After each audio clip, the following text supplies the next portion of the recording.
ये छोटी सी बच्ची बेचारी परेशान है चूहे के लिए कि चूहा इसको ट्रेन के डब्बे में। कितना बड़ा था बेटा? My God.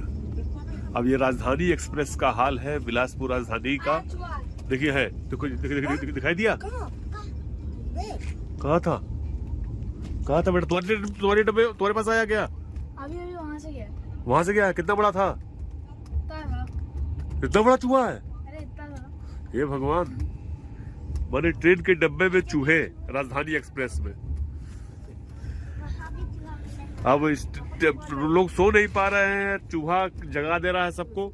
आपने देखा है चूहा के नहीं भाई साहब? 2 बार आ चुका है अब तक। हाँ, 2 बार आया है। अरे तो तुमने क्या किया फिर? कुछ नहीं किया, चला गया अपने। डरना मत बेटा, डरना मत, चूहा आएगा ना चिल्लाना। कौन है ये कोच मैनेजर कौन है? आगे जरा बुलाओ उसको तो। सर 1 मिनट पैसेंजर को दे दूं मैं। हाँ, जरा बुलवाओ तो, पूछूं चूहा कैसे आया है।